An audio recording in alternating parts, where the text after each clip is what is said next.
16号整形外科山田しおり枕研究所の山田しおりです。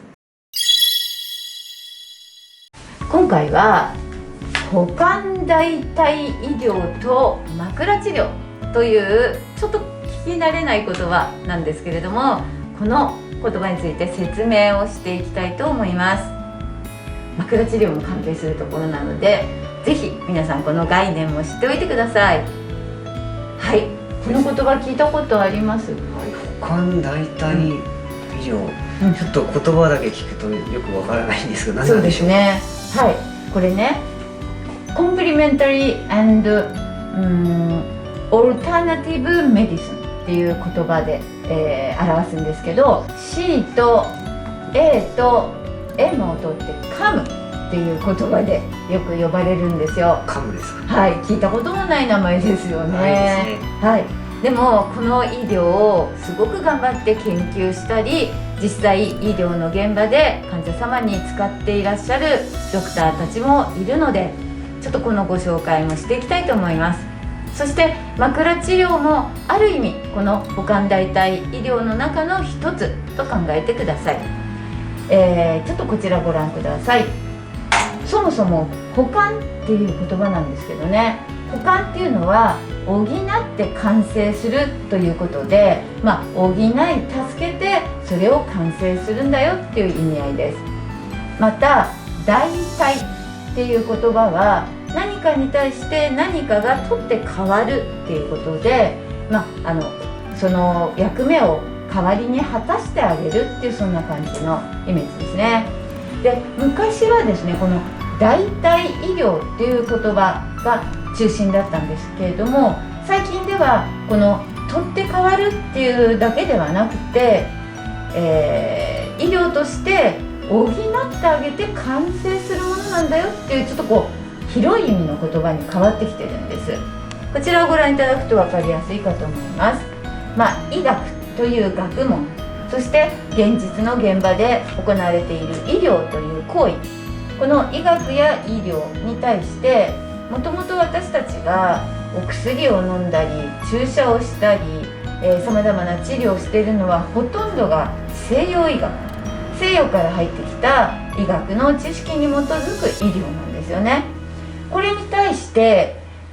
補完代替医療っていうのは西洋医学医療を補ってあげて、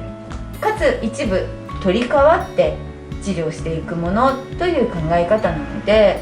両方合わせてより大きな医療を完成するものというふうに考えてください。はい、枕治療もこの補う治療の一つだと考えております。はい、これから具体的に補完代替医療にはどんなものがあるかっていうお話をしていきたいと思います。この補完代替医療というものは、やはりアメリカがちょっと一歩先進的に早くから、こういったことを体系化して整理してきたんですね。で、日本のちょっと定義とまたアメリカの定義少し変わるのですが、やっぱりこの米国の国立補完医療センターの分類というものが日本でもよく活用されているので、ここをまず軸として一旦押さえておきたいんですが、こちらに列挙したようにですね、たくさんの療法があります。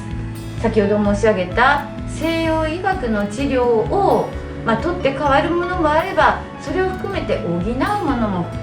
含めて全ての医療の、一つとなっているわけで、多くの、方法がさまざまな人種、さまざまな国で行われてきて、研究されてきて、実際にそれを悩みに持つ方々に施されているという現状があるわけです。もうここには挙げきれないぐらいのさまざまな、治療があるわけですね。この中で比較的馴染みのあるものとかありますか？やはりアロマセラピーとかはよく聞きますし、そうですね。はい、瞑想はちょっと意外でしたね。ああ、そうですか。瞑想っていうのが、治療というよりもどちらかというと、リラックスとか趣味とかそんな感じで捉えられていましたかね。はい、中国医学の中にも例えば針とか鍼灸、こういったこともあります。お灸もあります。はい。ですので、ものすごい数のこの代替補完医療というのがあるんですが、これはですね、西洋医学だけが人間の痛いところ、辛い病気を治す唯一の方法ではないという立場に立って、いろいろな考えの研究者、臨床家が、安全性を確保しながら、効果を検証することでさまざまな医療に対してできるだけ悩む患者様、一般の方々の症状を緩和するような方法を体系的に作ってきたということですね。で、私が今やっている枕治療っていうのもまさに、一つの代替補完医療の一つと考えています。例えば肩こりや首からくる頭痛で悩んでいる方に対して、もちろんお薬を出すのも注射するのもいいと思います。リハビリテーションも大事です。でも根本である寝る姿勢を整えることでそれらの症状が良くなるとすれば、枕というのも一つの治療と考えているわけですね。じゃあこの治療であるかどうかっていうことを一般的に判断するには何が大事だと思いますか？やはりエビデンスですね。エビデンスですね。その通りです。これがとっても重要になってくるわけです。私だけが枕の治療って効きますよ、有効ですよって言っても、皆さん症状がある方がそれを使って安全なのかどうか、効果は本当にあるのか、皆さんやっぱり心配じゃないですか。そこで私たちは、枕の治療で言えば6万人、もっと言えば患者様を含めて12万人、多くの方々にこの方法を、少しずつ安全性を担保しながら検証してきて、こんなに統計学的に見ても安全性が高く有効な方法ですよってことを示してまいりました。この科学的な証明こそが一歩一歩エビデンスを作ることになっていくわけですね。これらの多くの方法も非常に科学的に検証されたものもあります。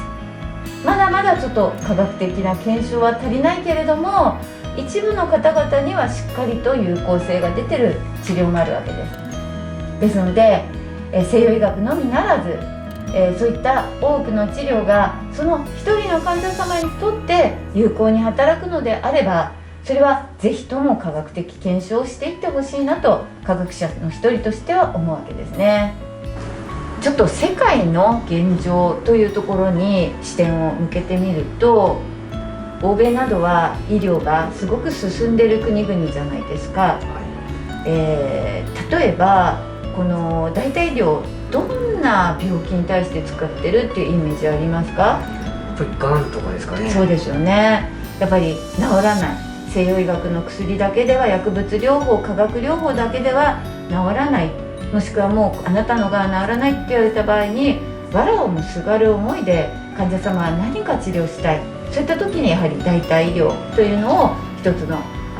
望みをかけるってこともあるわけで、がんの患者様は確かに代替補完医療を使っている方多いんですよ。例えば何%ぐらいの方が使ってるっていう感じします？30% から 40% ぐらいですかね。これはある一部の研究機関による調査ですけれども、もう少し多くて40から 60% ぐらいは、